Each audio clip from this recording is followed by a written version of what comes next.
Good morning, my dear brothers and sisters. We welcome all of you to our celebration this Sunday as we enter the first week and the first Sunday of Lent. Nagsisimula po, pa lang po tayo ng ating banal na panahon ng Kwaresma. No flowers, music is in a way subdued.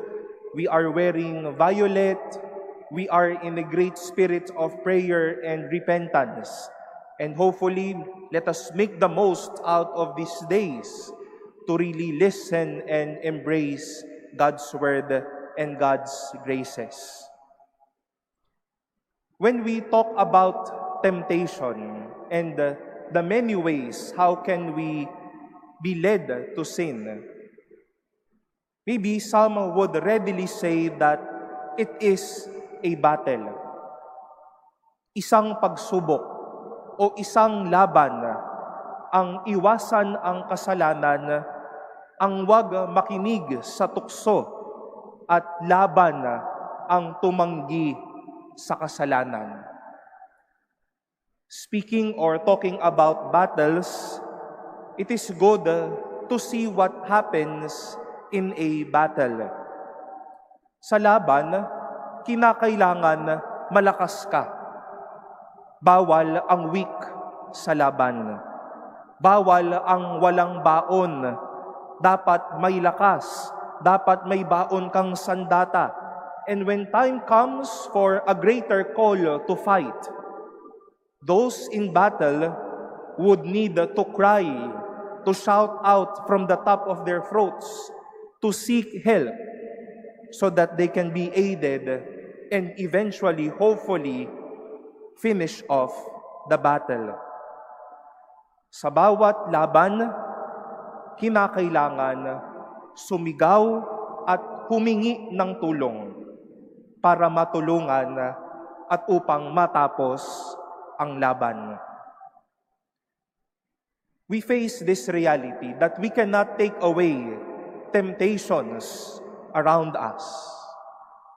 Even Jesus himself, during those days of prayer and fasting, was tempted by the devil.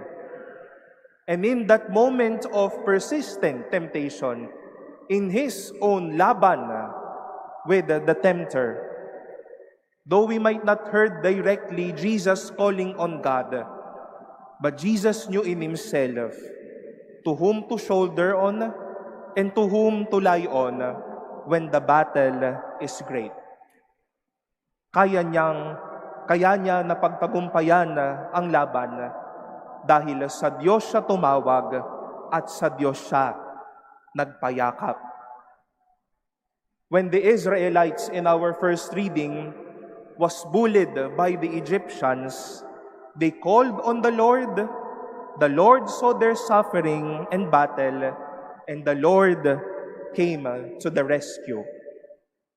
When Jesus was tempted, he held on to the word of God, and his Father gave him the strength to finish and to battle off the temptation.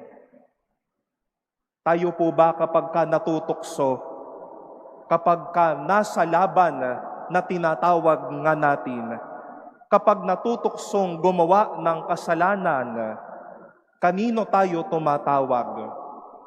Sino po ang ating kinakapitan? Sino po ang ating niyayakap?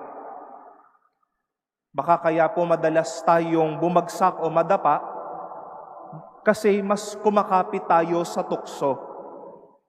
Baka kaya madalas tayong matumba dahil mas love nating gumawa ng masama kesa ng kabutihan. We might be calling on the perpetrator and not anymore the Savior who can help us in this battle that we face.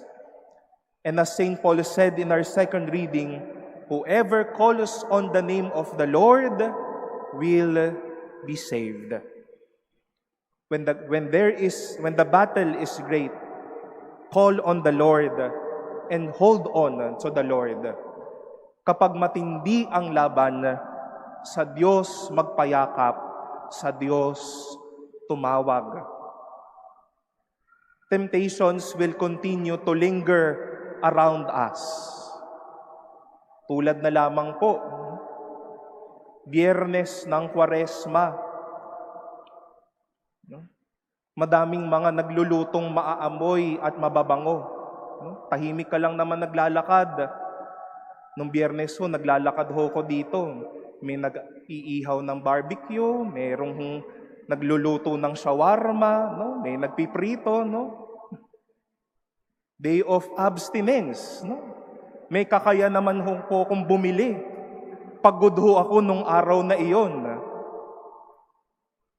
Kaharap mo sa classroom o sa bahay o sa opisina ang nagpapataas ng blood pressure mo. At araw-araw ang sarap magalit. Araw-araw ang sarap magsabi ng iyong mga sama ng loob, maghimutok, sabi nga nila. You are with friends. And whenever you are with friends, it is your hobby to talk about someone, to talk about what is bad about them, and even not to talk about what is wrong on your end. Pagod tayo. Kaysa magdasal, tulog na lang. Ang haba-haba ng linggo, ba't ako pupunta sa Manila Cathedral? Why will I go there? And I am tired. I don't have money. I don't have everything. Tulog na lang ako.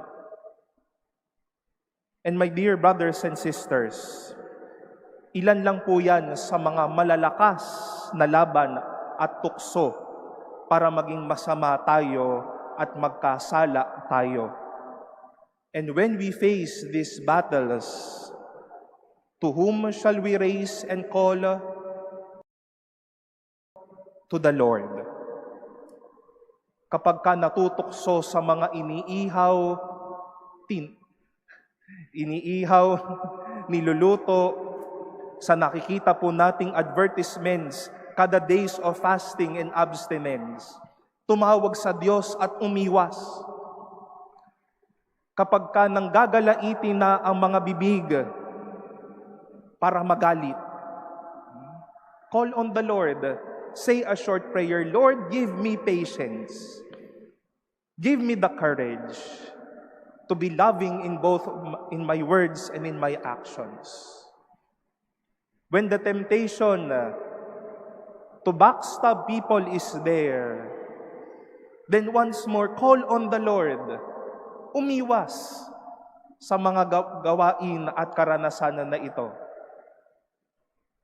When it is also tiresome to pray, maybe we need to rise up to do extraordinary or other means how we can pray, so that we can fight temptation and face God's goodness once more.